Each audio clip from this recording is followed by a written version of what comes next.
자, 우리 하나님의 말씀 보겠습니다. 요한일서 2장 1절 우리 한 절 말씀 387페이지에서 8페이지 사이를 보시면 돼요.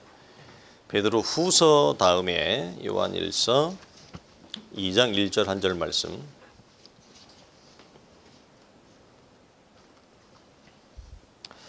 같이 읽습니다. 시작. 나의 자녀들아, 내가 이것을 너희에게 쓰면 너희로 죄를 범하지 않게 하려 함이라.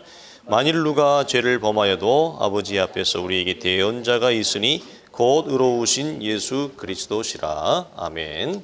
자, 우리 자우성도 인사하겠습니다. 반갑습니다. 한 주간 잘 지내셨습니까? 평안하셨죠?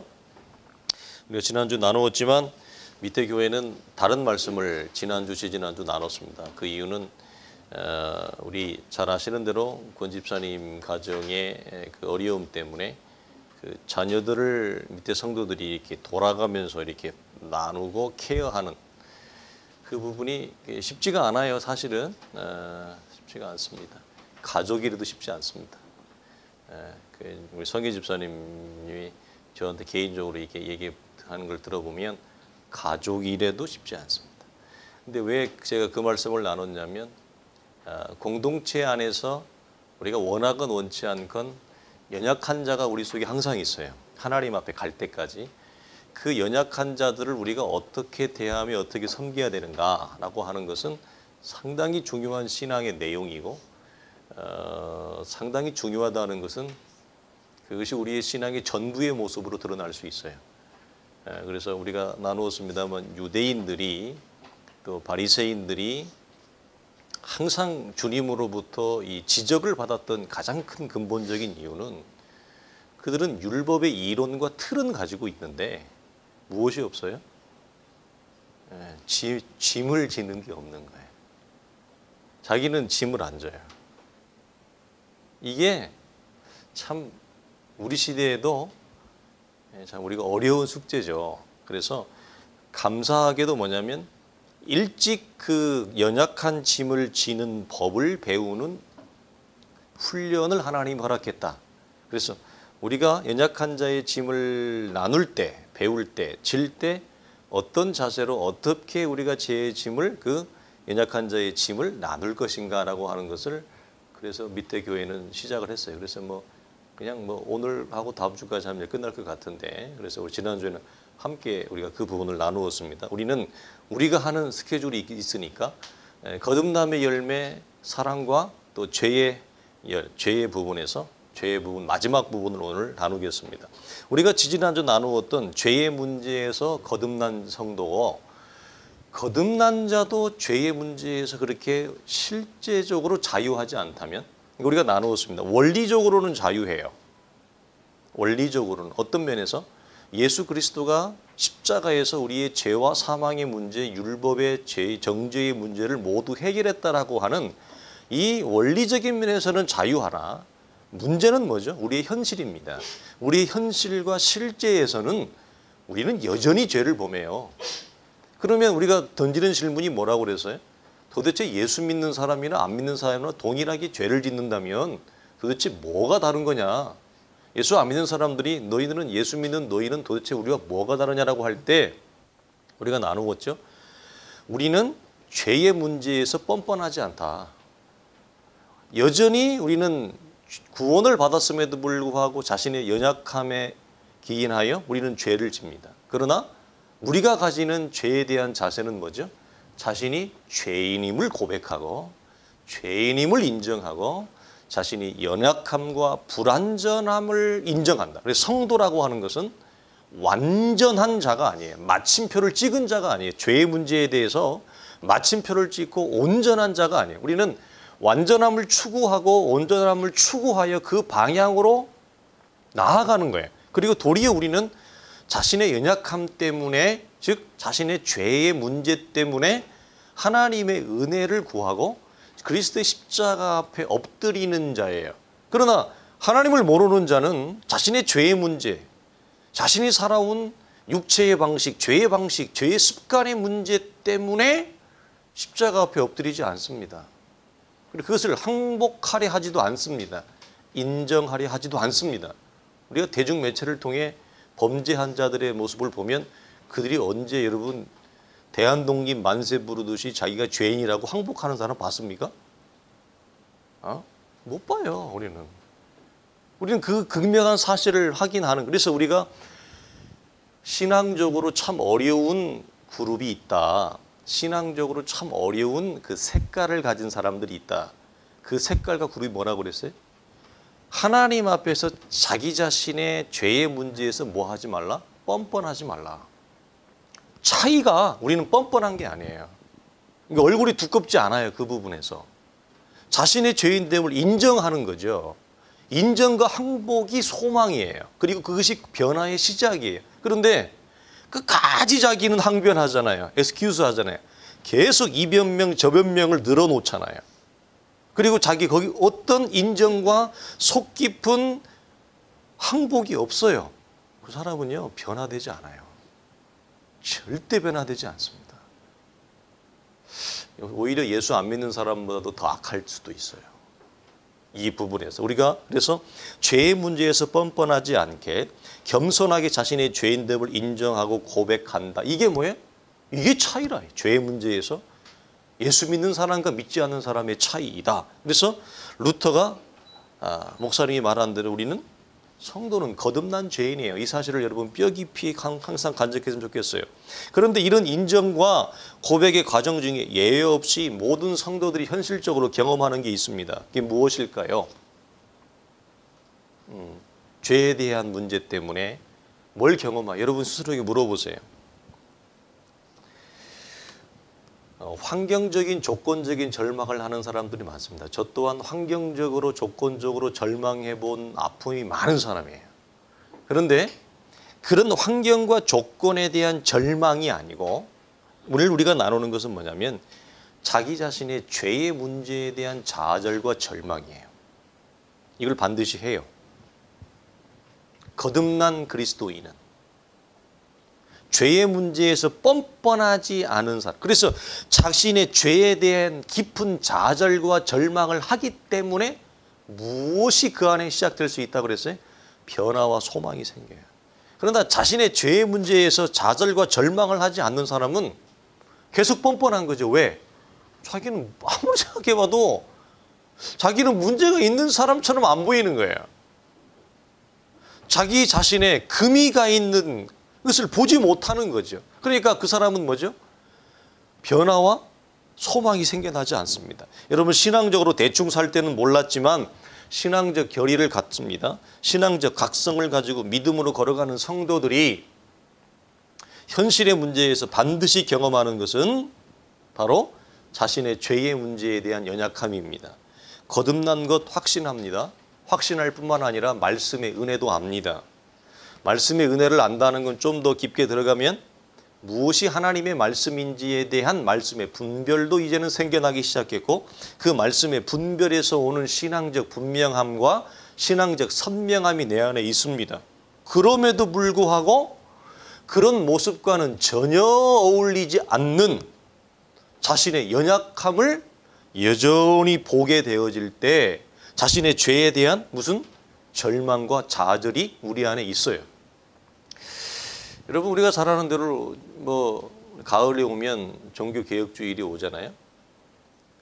루터가 왜 여러분 그 위대한 신앙적인 움직임을 왜 했죠?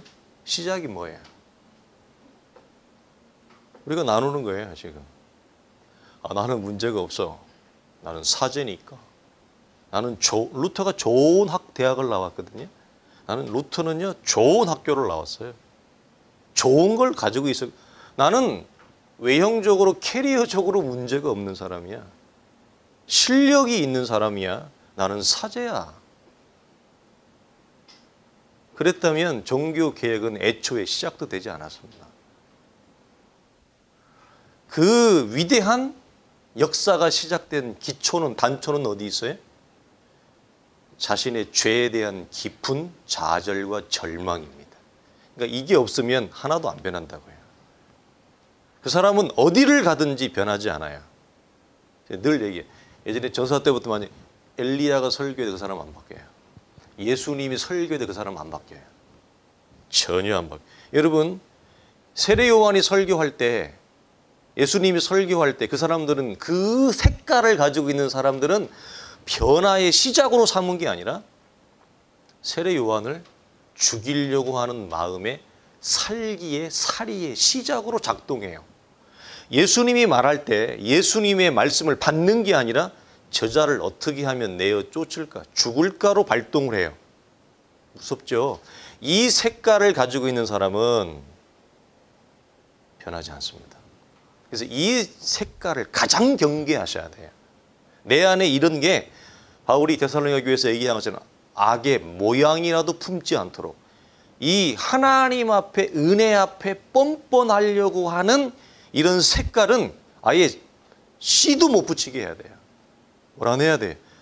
이게 멸망과 파멸로 가는 지름길입니다. 정말 크게 여러분에게 부탁과 당부를 드립니다. 이런 연약함입니다.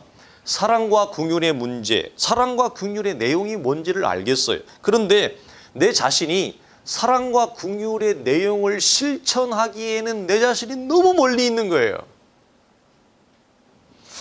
죄와의 싸움에서 내 자신이 성경적으로 죄를 어떻게 대항하며 레슬링 한다는 거죠. 항거해야 될지를 성경적으로 배워서 알아요. 그런데 내 삶의 내용은 전혀 그렇지 않아요. 내가 얼마나 선하지 못하고 도리어 악한지, 성경적으로 죄를 대항하는 법, 죄를 견주어 싸우는 법을 성경적으로 알아요. 그런데 실제는 자기가 죄와 싸우지 않아요. 죄의 문제와 동거해버리는 거예요. 절망이 안 돼요? 이걸 보고 절망이 안 되면, 좌절이 안 되면 그 사람은 다시 생각해 봐야 돼요. 다시 생각해 봐야 돼요. 정말로. 내가 정말 예수를 믿는지, 뭐 신앙의 깊은 것을 얘기하거나 기독교의 내용을 얘기할 계제가 아니라 뭘 다시 물어봐야 된다고요? 내가 정말 예수를 믿는가? 이걸 다시 생각해 봐야 돼요. 이런 면에서 자신의 연약함을 보고 내 안에 좌절과 절망이 없다. 이건 이제 삼위일체 하나님의 신비한 것처럼 신기한 거예요. 풀 수 없어요. 사람과의 관계에서 내 자신이 얼마나 오래 참지 못하고 쉽게 단죄하고 분노하는지, 이런 내 삶의 내용들을 쭉 보면 내가 뭐죠? 얼마나 내 됨됨이가 되지 못한 사람인가를 뭐죠? 봐야. 이걸 보는 거예요. 내 신앙적 됨됨이나 내 인격적 됨됨이가 얼마나 하나님 앞에 여러 가지를 지금까지 듣고 배웠지만 그 듣고 배운 내용에 비해서 내 삶의 실제와 내용은 너무나도 간격이 크다라고 하는 것. 여러분, 유대인에게 율법은 뭐였어요? 자랑이었습니다. 그들의 자존감이었습니다. 그런데 율법의 정신을 실현하지 못할 때 살려야 될 율법이 도리어 유대인을 뭐 했죠? 우리가 로마서나 갈라디아서를 보게 되어지면 도리어 유대인을 정죄하는, 자기를 죽이는 도구가 됩니다. 그래서 살려야 될 율법이 사망에 이르게 했던 원리 기억하시죠? 은혜를 주었던 말씀이 도리어 나를 정죄합니다. 여러분, 이 눈높이를 잘 보셨으면 좋겠어요. 그래서 사실은 이런 거예요. 조금 우리가 좀 조심스럽습니다만, 이해를 돕기 위해서 하자면, 신앙적으로 대충 살고 싶으면 좋은 목사님 찾아가면 안 돼요. 여러분, 절대로. 그냥 대충 이렇게 그냥 살고 싶잖아요. 그러면 대충 하는 교회를 가셔야 돼요. 그 말씀을 받지를 못해요. 그걸 뭐 은혜라고요? 아니에요. 유대인에게 율법이 뭐였다고요? 그들의 자존감과 그들의 생명이자 자랑이었어요. 자긍심이었어요. 근데 그들 속에 율법의 정신이 여러분 실현되지 않자 그렇게 오랫동안 율법을 가지고 있었고, 어릴 때부터 그렇게 오랫동안 율법을 회당에서부터 듣고 배웠어요. 그렇지만 그들의 삶의 내용에서 율법의 정신이 나타나지 않자, 실현되고 구현되지 않자 살려야 될 율법이 그들을 뭐 했어요? 도리어 정죄하고 사망과 죽음에 이르게 했어요. 대충 살 것 같으면 신앙적으로 잘 훈련된 목사님을 찾아가서 좋은 잘 걸러진 말씀을 듣기를 포기해야 돼. 왜냐하면 그 말씀은 유대인에게 목을 쟀던 말씀처럼 은혜의 말씀이 나를 도리어 뭐죠? 옥죄할 수 있어요. 나를 정죄할 수 있어요. 여러분, 이 부분에서 여러분이 우리가 좀 이런 부분도 생각을 해봐야 됩니다. 그래서 은혜를 주었던 말씀이 도리어 나를 정죄한다. 나의 삶의 모습은 거듭났음을 전혀 증명하지 못해요. 우리는 자신의 모습 앞에서 심각한 좌절과 절망에 빠지게 되어집니다. 거듭난 성도가 이것을 여러분 경험합니다. 여러분이 이 문제에 대한 경험을 할 때 우리가 부정적인 확인법이지만 나는 하나님의 자녀이구나, 이걸 우리가 확인하는 거예요. 그러나 이때 주의할 게 있어요. 뭐죠? 이 절망이 찾아올 때 어떤 사람들은 자신의 절망 앞에 담백하고 정직하지 못하고 이걸 위선으로 포장하는 사람들이 있어요. 이게 참 어려워요. 자신의 절망이 자신에게 찾아올 때 이걸 위선으로 포장하는, 위장하는 사람, 자신의 실제적인 삶의 내용은 그렇지 않으면서도 신앙적으로 전혀 문제가 없는 것처럼 위장하려고 하는 우리 안에 죄된 본성이 또한 뿌리에 가지를 냅니다. 이때 조심하셔야 됩니다. 그래서 사단은 우리 안에 이런 뿌리에 가지를 치게 하는 거예요. 사람들 앞에 문제가 없는 사람처럼 보이라는 뿌리를 쳐요. 내가 사람들한테 문제가 없다. 그것이 우리에게 위선과 위장으로 나오는 거예요. 좀 다른 말로 하면 이런 거예요. 다른 사람들에게 내가 근사한 사람이라는, 근사한 성도라고 하는, 예수 잘 믿는 성도라고 하는 것을 보이고 싶은 위선과 위장이 우리 안에 이 죄의 본성이 또 다른 유혹을 해요. 여러분 그걸 경험하지 않으세요?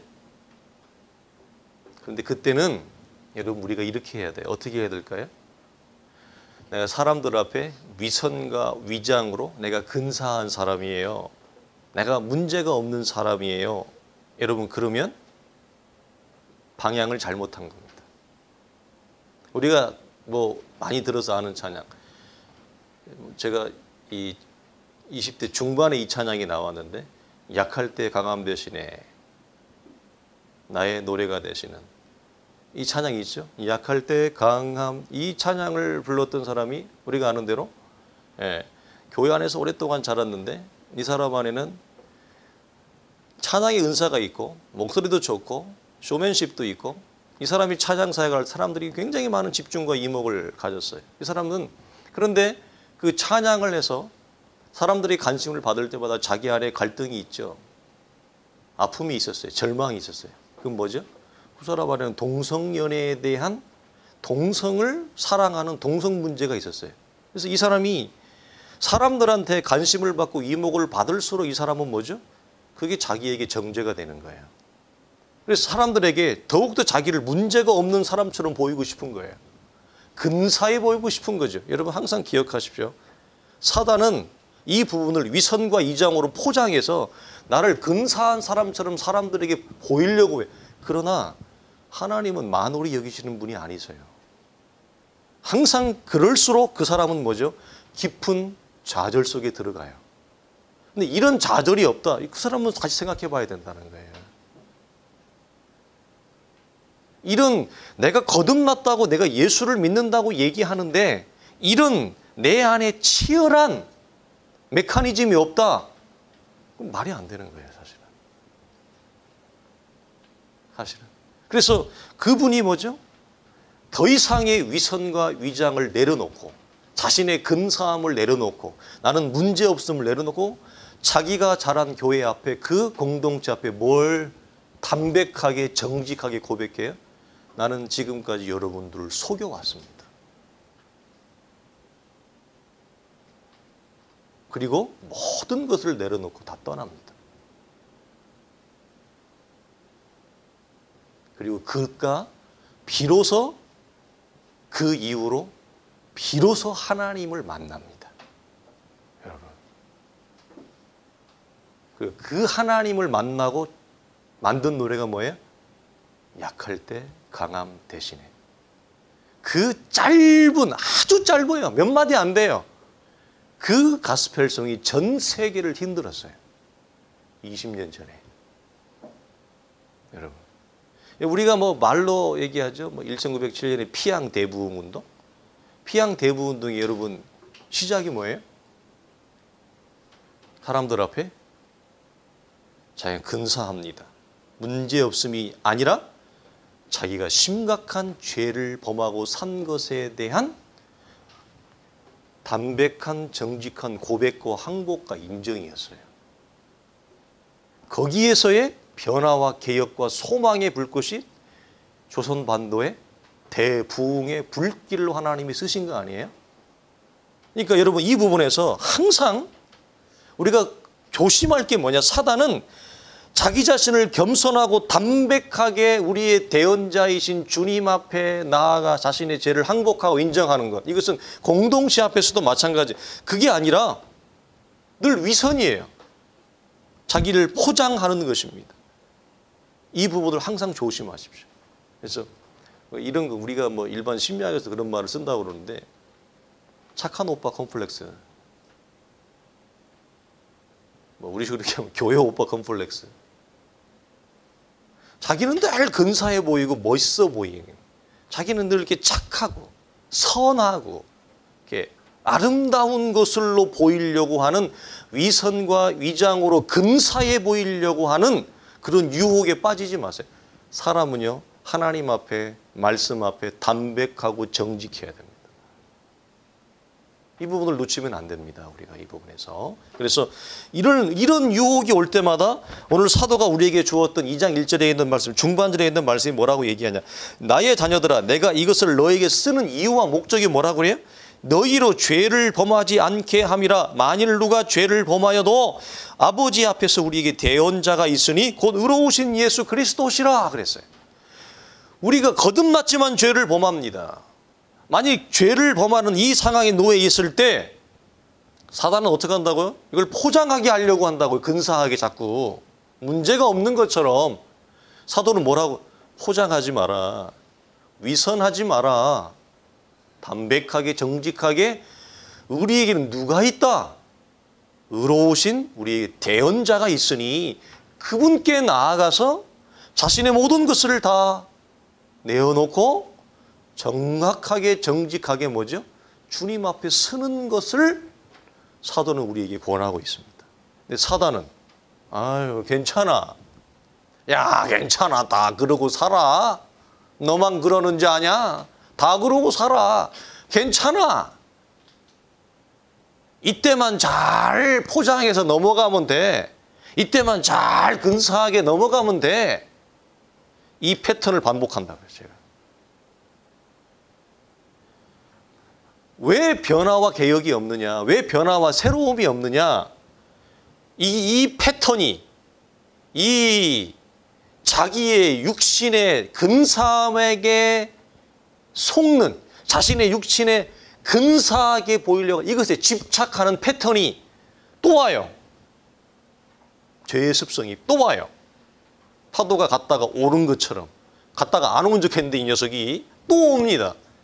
문제가 있으면 의로우신 대언자에게 쓰는 게 아니라 이때만 잘 넘어가면 된다. 포장과 위선과 근사함으로 넘어가려고 하는 이런 육체의 패턴과 육체의 집착이 뭐죠? 또 찾아와요. 그래서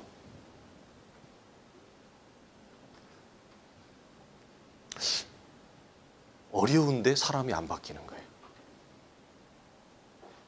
보통은 사람이 어렵고 힘들고 고생을 하면 생각과 삶에 균열이 오고 그 균열을 통해서 고통과 갈등이 찾아오니까 사람이 뭔가 새로워질 수 있는 실마리가 제공되는데 십자가 앞에 서는 게 아니라 이때만 자꾸 이렇게 넘어가려고 하는 이런 자신의 죄악된 패턴이 반복적으로 오기 때문에 분명히 누가 봐도 삶은 어렵고 힘들고 고통스럽고 그러면 저 힘들고 어려운 상황이 우리가 쓰는 말로 위기가 축복이요. 이 강야의 훈련과 고난이 하나님 앞에 선을 이룰 수 있는 아름다운 기회점이 될 수 있음에도 불구하고 뭐죠? 사람이 개선이 안 되는 거죠. 신앙적으로 나아지지가 않는 거예요. 그럼 우리는 이 부분에서 내가 사도가 얘기한 것처럼 만일 누가 죄를 범할 수 있다고 충분히 얘기하잖아요. 우리가 죄를 범하지 않는 게 죄를 범할 수 있다.